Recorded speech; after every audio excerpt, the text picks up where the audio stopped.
Welcome to my channel.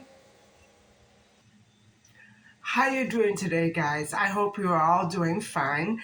And I'm just on my way to step out for some air. I don't know exactly what I have on the agenda for today, but later on we will be continuing with another small discussion on the new search for little Madeleine McCann, who, if she were alive today, would be 20 years old. So, anyway, I will catch up with you later on the road. Bye bye. Hi, everybody. So, it's such a beautiful day. It's only about 23 degrees. It's perfect. It's not too hot. So I thought I would just mention briefly what I like about this new Madeleine McCann search.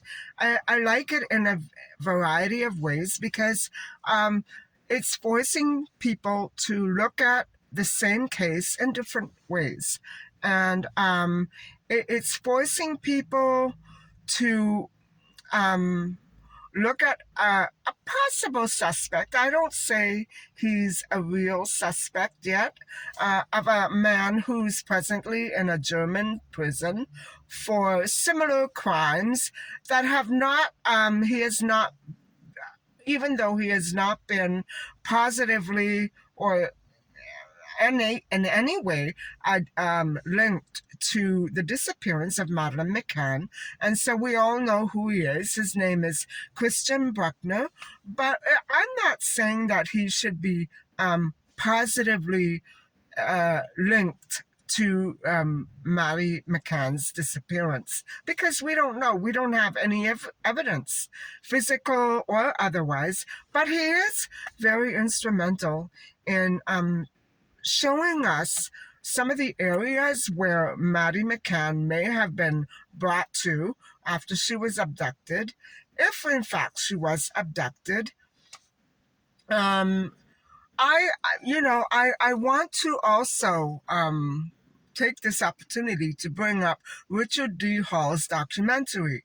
And I have to say that I am not sure exactly how he is connected to the evidence that he brings forth. Now, what I'm saying is, I don't know if Richard D. Hall is basing his facts on actual police reports, actual media interviews. I don't know what the source of his information actually is, but I know that it's reliable.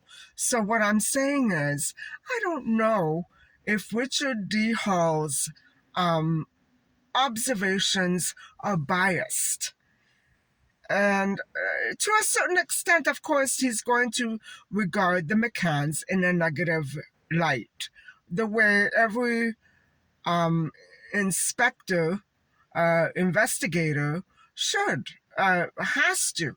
Because, after all, private investigators and police detectives are not trained psychologists or psychiatrists. They only know how to look at certain outward behaviors and take it from there. They will make what they will out of outward behavior, out of body language.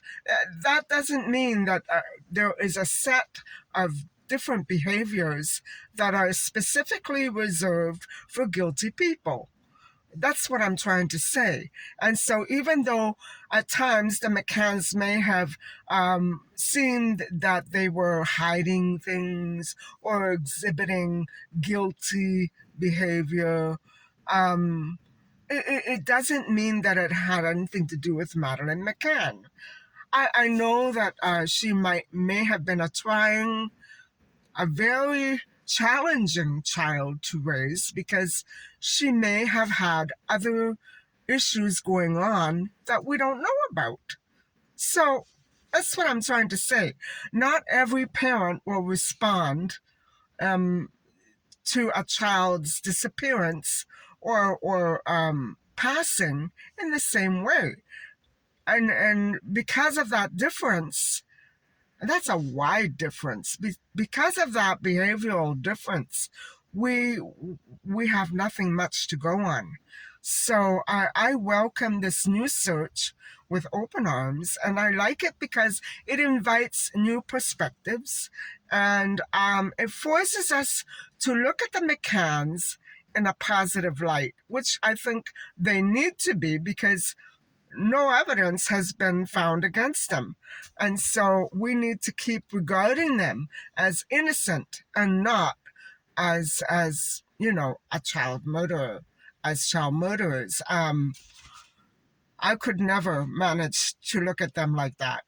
So anyway, guys, I hope that you are going to look at this fresh new search if you are indeed interested.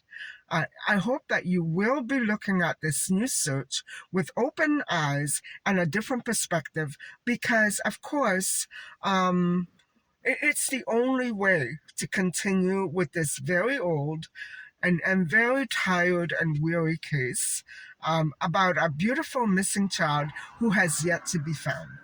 Um, I really hope that she is found, or that we do find some other um, useful clues in this new search. And like the McCanns, we're all anxiously waiting for some news. Not necessarily meaning that Bruckner is a guilty party, but maybe something there will link him maybe to another crime, or maybe another person to Maddie's crime. So we don't know. We're waiting. And I'm praying for the McCanns that they don't fall apart at this particular time, because they need to stay strong for themselves, for Madeleine, and for Sean and Emily. And guys, I'm just so rooting for the McCanns. Aren't you?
Hi, guys. So, I came here purposely for those white things, and I'm really seriously thinking of getting them because they're the right shape, the right color, the right size, and the right price. So there was four of them, so I think I can leave it for a bit. It's not like there's one left or two left. So I think I have a little bit of luck here. And I'm going to just go and maybe think about it for a few minutes. And then probably I'm going to come back and pick them up. We'll have to see. I know that they're very, very light and they'll fit in the back seat. I won't have to assemble anything. That's what I'm looking for. So those are the ones that are probably going to go in the bathrooms. And then I can take what's in the bathroom now. The brown one that I have in a powder room is going to be for the plants. And that'll really, because right now some of them are on the kitchen counter. And so, yeah, that I think I like these. Anyway, I'll talk to you later. I'm heading back to the store. I'm thinking of, after going over it in my head a couple of times, um, I'm thinking of getting maybe one, because two white ones, they would blend very well with the bathrooms, and it's a uniform color. But the powder room is a slightly darkish. It's not very dark, but I'm thinking of maybe trying to find something slightly different. We'll see. But for the master bathroom, the white one is perfect. I kind of like both of them. I may end up getting both of them, but I think if I can find something a little different around the same price range, I will pick it up. But what I want to do is first check the other home sense before I head back into the city. And seeing that I'm in the area here, I'm pretty far out, guys. So what I want to do is check the home sense way down the other side of the street here. And this, after I go to this Winners and pick up the one fixture, hopefully I'll find something else if I look around a little more carefully. You know what I'm saying? So I found others that were too dark. And so, yeah, I hate it when that happens. Anyway, I'll see you later.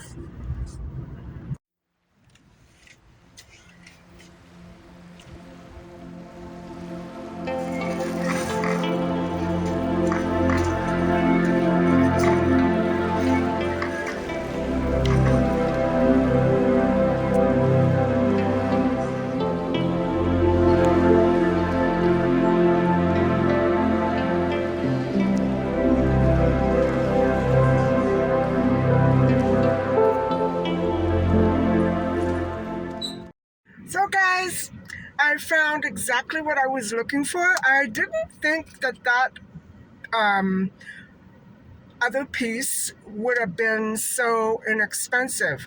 Well, still, $150 for two pieces is better than $150 for a half a piece. You know what I'm saying? And I'm kind of glad that I found them both here, because if I had to go back to HomeSense, I know I would have ended up spending double for whatever I found. I may come back again. I'm still looking for something for the hallway, maybe a little bit larger, not too much larger, because I'm only one person and I cannot lift furniture. So, anyway, home again, jiggity jig jig. Misha has to eat. And I have to also take a walk, so I'm not sure what I'm going to do first.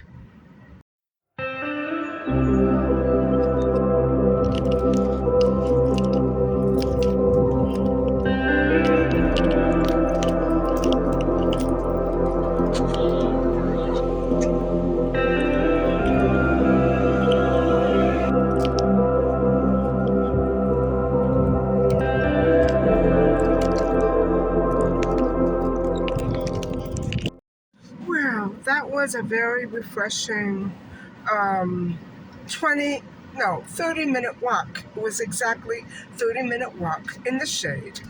And I have to say that I'm feeling much better now walking. I'm not sore. I think the warmer weather is agreeing with the walking.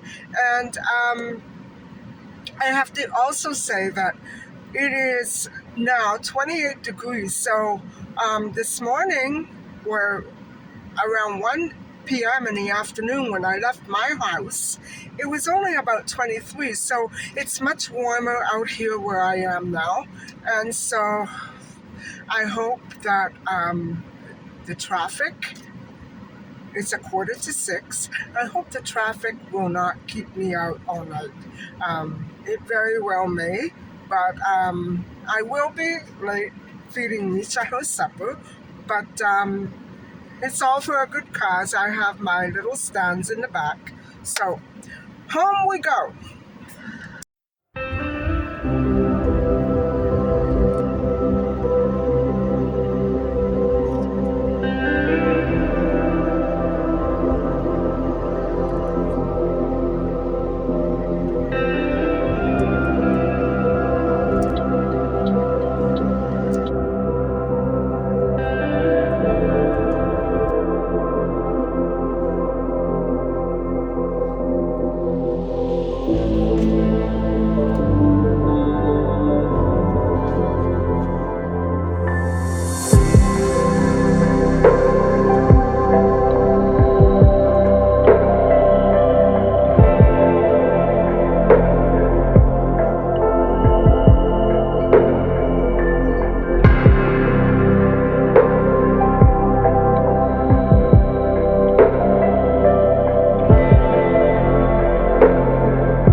Guess who's behind me?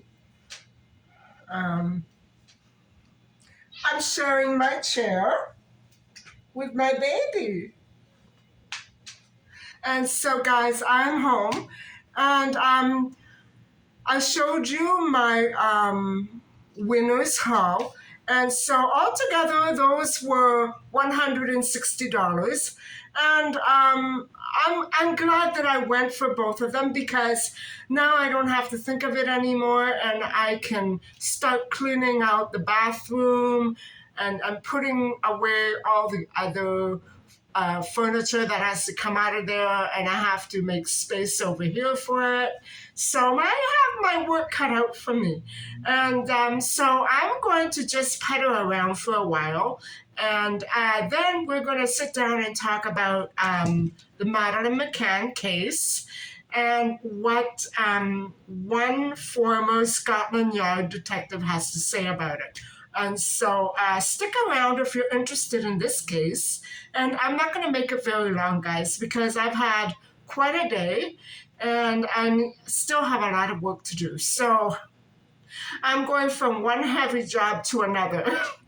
Anyway, I'll catch up with you a little bit later and we'll have that talk.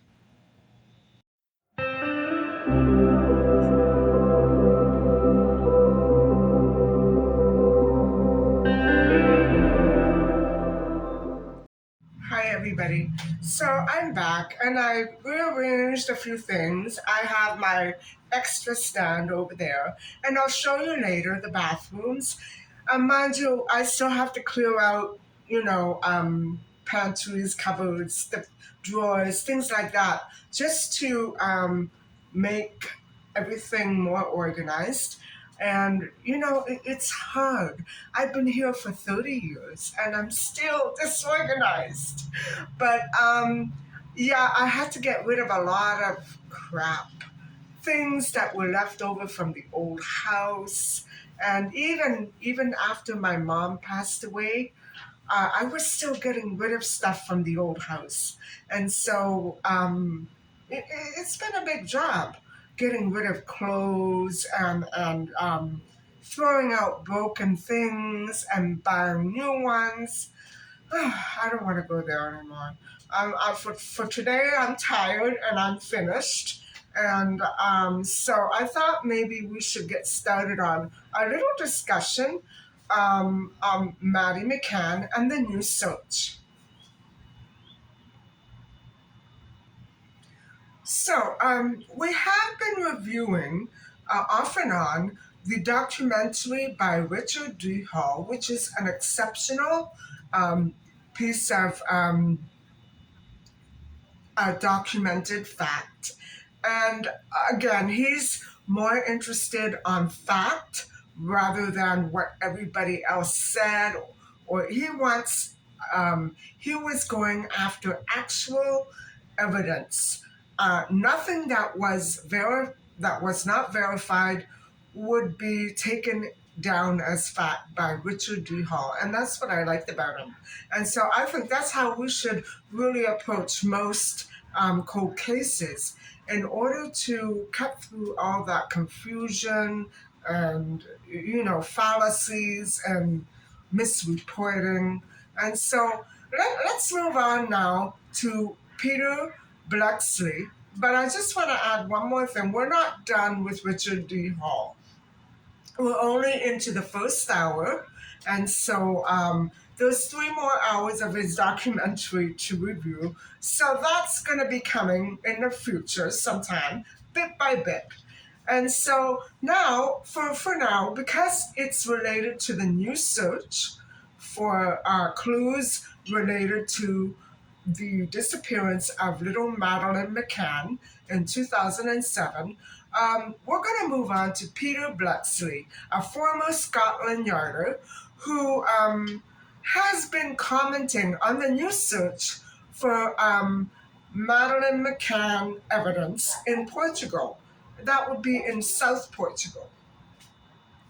Unfortunately, Bleksley is one of those investigators who believe that searches should only be led by credible and viable tips, and not on hunches. Well, maybe he contradicts himself every once in a while.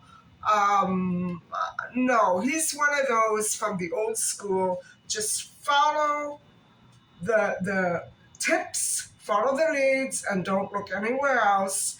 Like, put on those blinkers and give yourself that tunnel vision.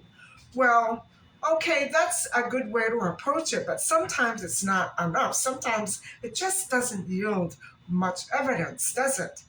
And so, but he may have something there.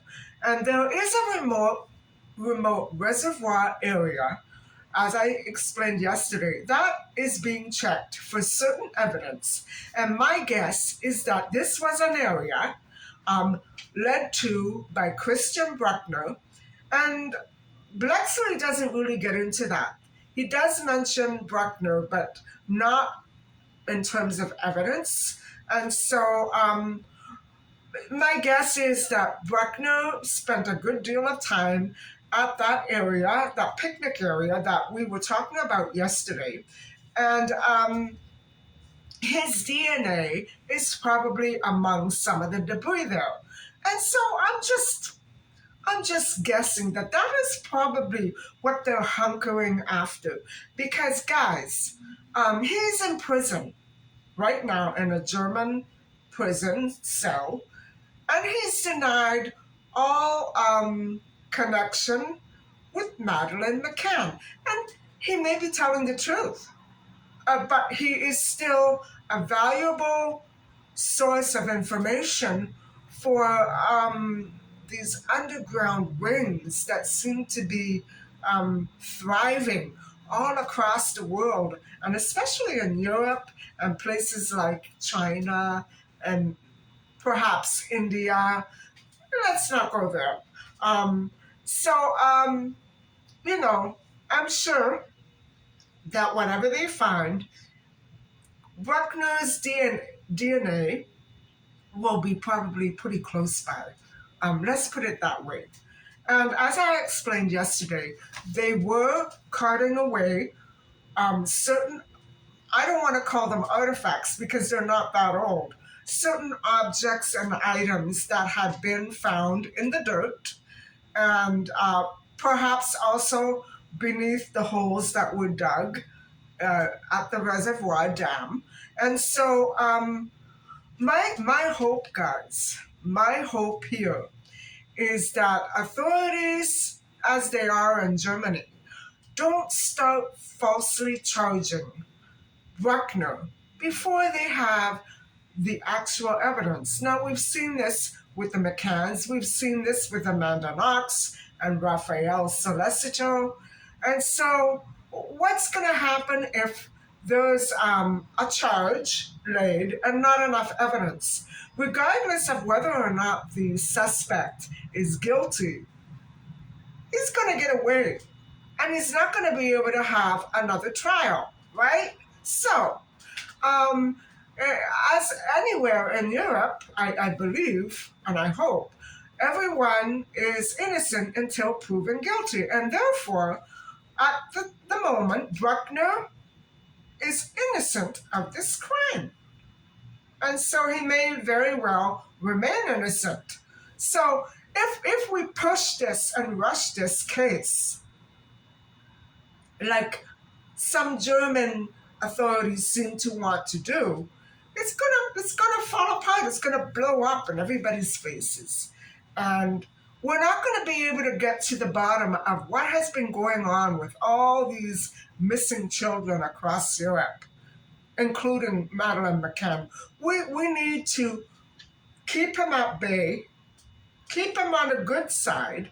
He has given the authorities some information, but they're going by on a tip, as I explained, left by at least one British couple and probably other tourists who called in to identify themselves at the request of police who wanted to interview people who were in Portugal during the period in which Madeleine McCann went missing in May of 2007. And so, guys, it's a remote area, this reservoir uh, piece of land. It's beautiful, but I actually think that maybe Bruckner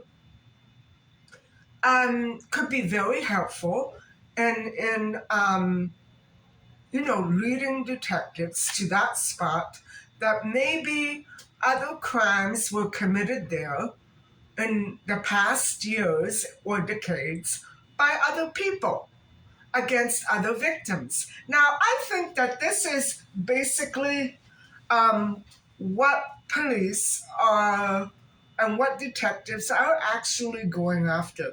I think if Bruckner's DNA is there, well, fine, then they've got him. But it has to be in the right context.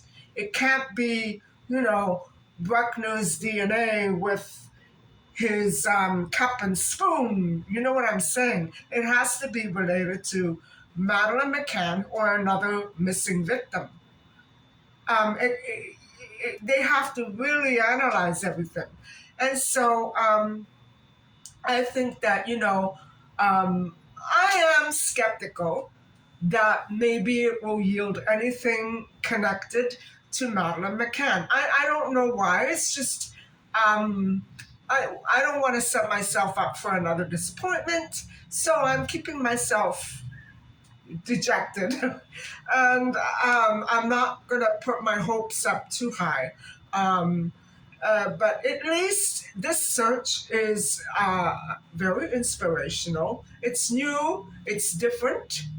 It doesn't go on the, those old and sad and tired leads that led people to re-examine the stories of Tanner Man, Smith Man. Ah, well, whatever is true in that part, it's still such a confused mess. Nobody knows who said what. It's just better left in the past. I think I like this search. I like this idea. I like the direction of this new focus because it's hopeful. It's doing something constructive. It's not attacking innocent people. It's not trying to untangle all those lies that were told um, by journalists or whatever have you.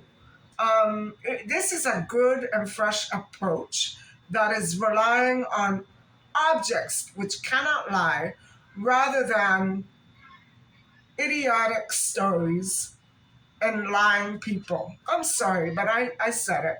So I'm not saying that the McCanns lied.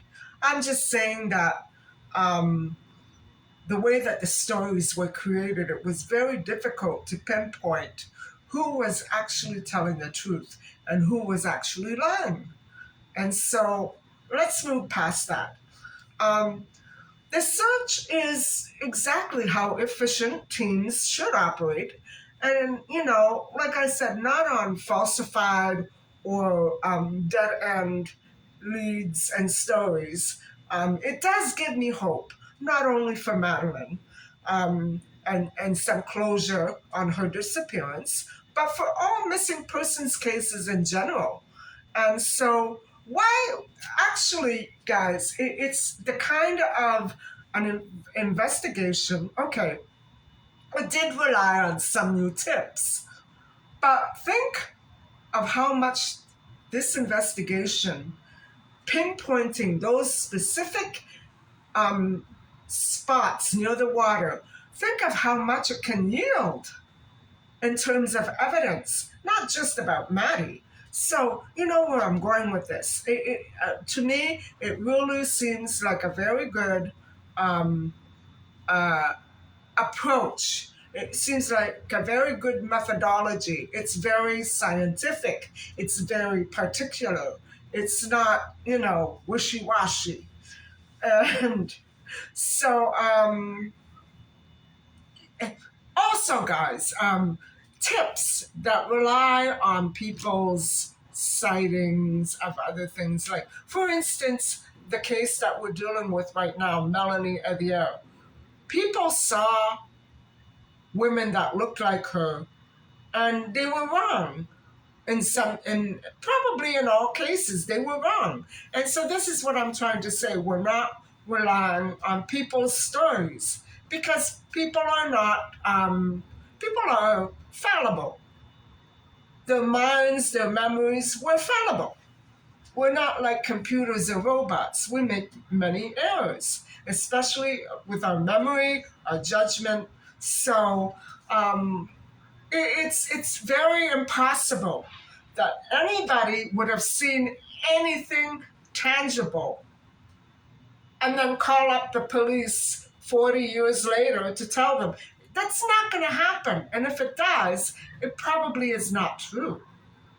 There's a good chance it may not be true, right?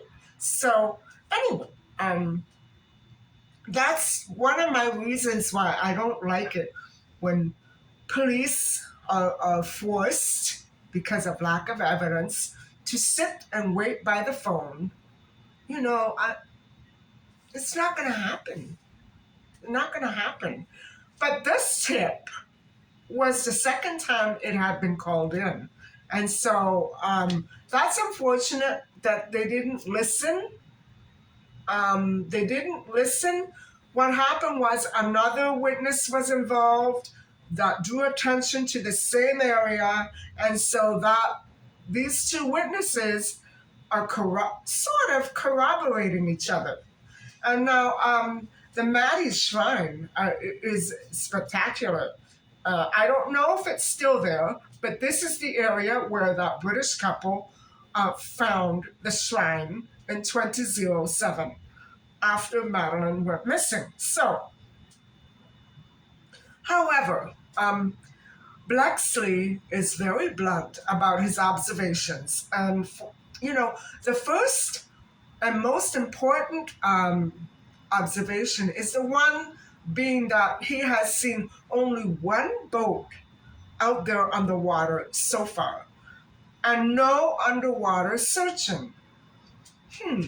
But as I said before, I don't think they're really looking for Maddie's remains. I think that area was gone over in 2007, 2008, 2013, 2014. That general area was scoured for human remains. And yes, sniffer dogs were involved. It was something like usually about a 2 to 3 day search, and never any remains were ever found. Um, as for the water, I'm not sure if they did go into the water. Um, I didn't really read too many stories about that. But anyway, that's what Bleksley is saying. He's saying that even if they go underwater, there's a very good chance that whatever they find is not going to be intact. It's going to be gone. It's going to be scattered. It's not going to last. It's going to be deteriorated. Um, Now, he did say one thing about certain types of items, such as rope. And rope is a very good example of being underwater. Rope retains DNA. It doesn't deteriorate. I think it depends on the material and how well it's made, but it does retain DNA. And so maybe they're hoping to find some rope at least. That would be great. But it's too bad that they're not doing another underground search as of yet. This search almost had me going, but I don't think that they're looking for Maddie's body specifically. They're looking for things that will lead to her body. That is more like what I'm seeing and understanding from this search. And so Bleksley does say that underwater evidence does badly deteriorate, especially after 16, 17 years. There's not going to be anything left. Even if there's DNA on that object will deteriorate. You know what I'm saying? So there's a very slim chance that anything will be in the water. And so he answered his own question right there. However, I'm not sure if the search will grow into an underwater discovery. So, excuse me. Now, the reservoir area was searched in 2008 for 2 days, and it was privately commissioned, guys. And now, this is what we have to mention. These searches cost an enormous amount of money. And so you might have said in the past, well, why aren't they searching for her anymore? Well, because they had sniffer dogs. They did a thorough search year after year. And my guess is that they just kept putting it off in other areas because of financial reasons.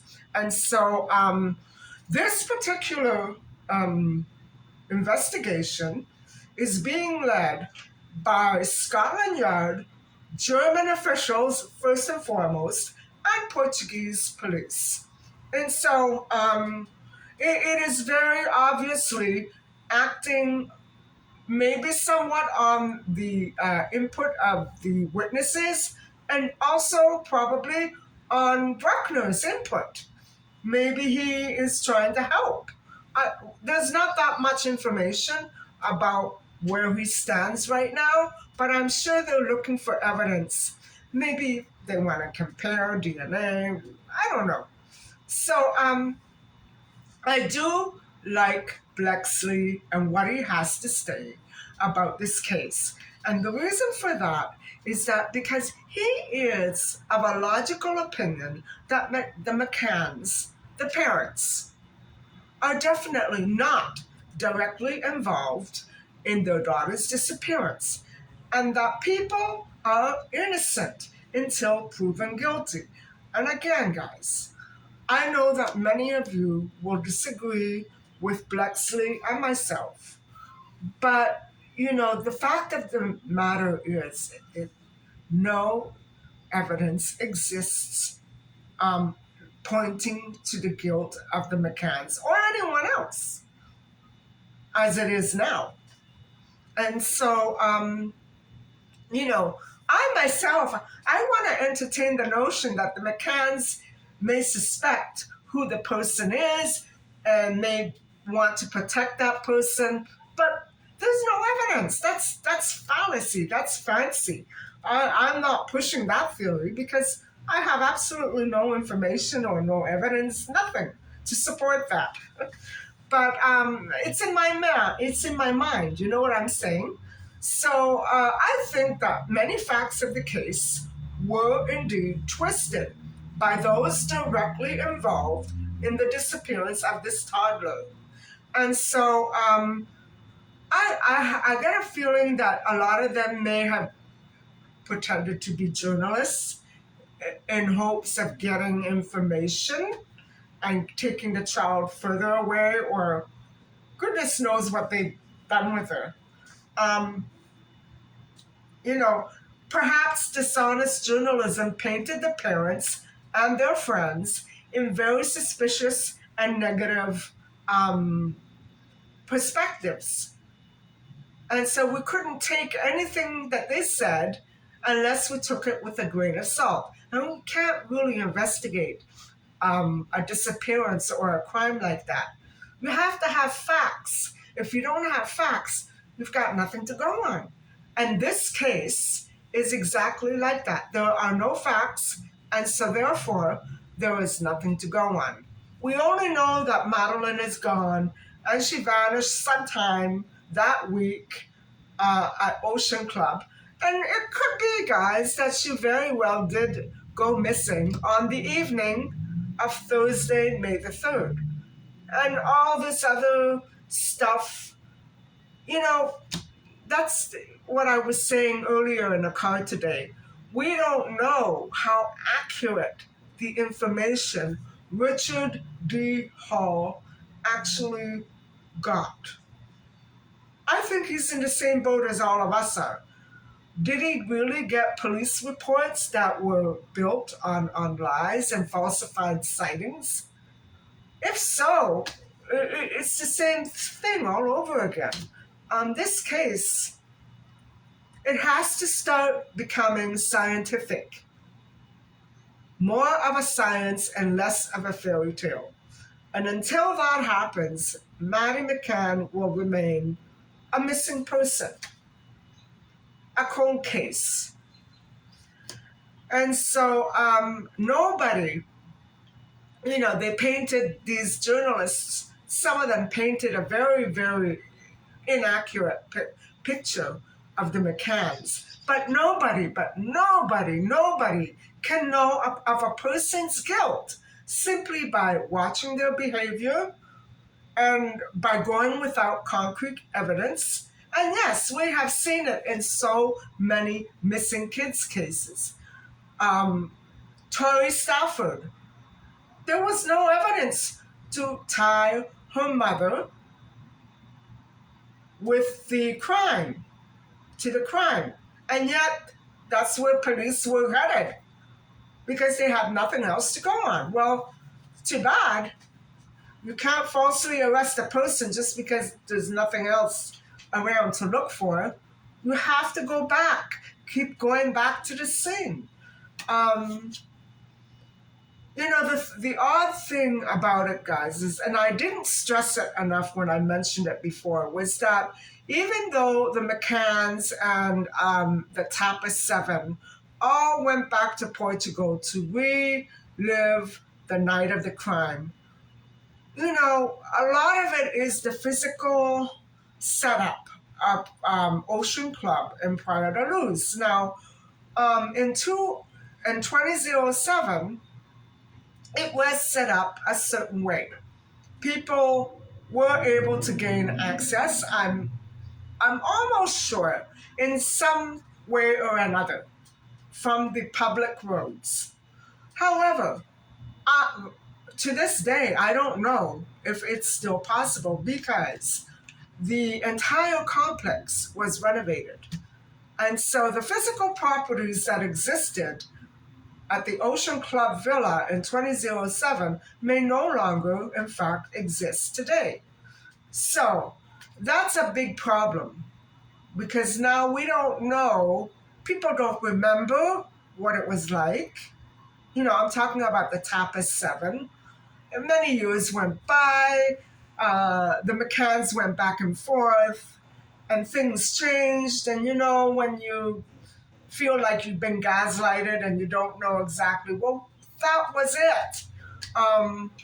The situation where Jane Tanner said she saw a man but with carrying a child, but the Jerry and his friend didn't see him, that has something to do with the physical setup of the hotel. And why she could see it then, and she didn't know how she couldn't see it when they went back, is because it was renovated, guys. It was renovated. And she couldn't put her finger on it. You see what I'm saying? The surroundings were different. The walls were different. So they went back to revisit the scene of the crime, and they got a kick in the you know where. So um, that was so sneaky. But I'm sure there were renovations that were very necessary, and so they had nothing to do with the case, maybe. I don't know, but it does seem like a big inconvenience, don't you think? And so Bleksley makes a fantastic point when commenting on the supposition of a future arrest of Bruckner, because indeed he would never be able to get a fair trial, not with all this going on, whether he was innocent or not. And so it will be anything that comes to trial will automatically become a mistrial, right? So we don't want to get him, behind bars again for something that he didn't do. It's just not going to work. It's not going to wash, especially not with the system that they have in Britain and in Europe, wherever. It's just not going to wash over very well. And so no jury could ever judge Christian without condemning him first. So it's a shame because he may, in fact, very well be innocent of this crime. And he may have already paid for his crime. And now that he is approaching his freedom, well, they're going to try to, pin something on him, but it has to be concrete. It has to be correct. It can't be fallacy. It can't be, Little Red Riding Hood type of fairy tale where we think this happened, so therefore it happened. We can't do that, not in a court of law. So, certain items, rest assured, certain items were indeed seized. Quite a few. And to me, it is apparent that they went for DNA analysis or forensic testing. And what these items actually were and are, it still remains a mystery. I would be dying to find out what they are, but I'm pretty sure the McCanns know. And so, guys, that's it. We've talked about the new search, and isn't it fascinating that it's taken a new turn? And yes, Bruckner, he's a thorn. He's a thorn in the bush, but he's also like, I don't know how to describe him. He's a blessing in disguise, isn't he? If it weren't for Bruckner, this search would not have been conducted. And bless his heart, he's a criminal and he's done time for what he did.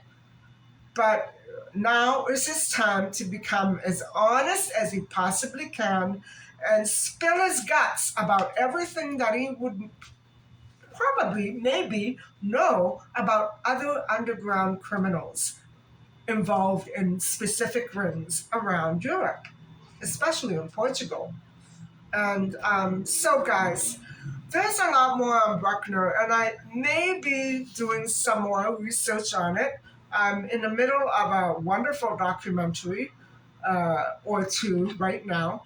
And I think what I will do is probably continue with Melanie tomorrow and maybe come back to this in a few days' time after I've had a chance to research a little more. So, guys, I hope you've enjoyed shopping around with me today. And boy, I was like a whirlwind in that store. I got out of there fast because I figured if I see something else, then I'm not going to know what to buy. So I got right out of there. And that's what I'm like. And I will show you now how these new items look in my bathrooms. And so thank you very much for watching. And please don't forget to like and subscribe. Bye for now.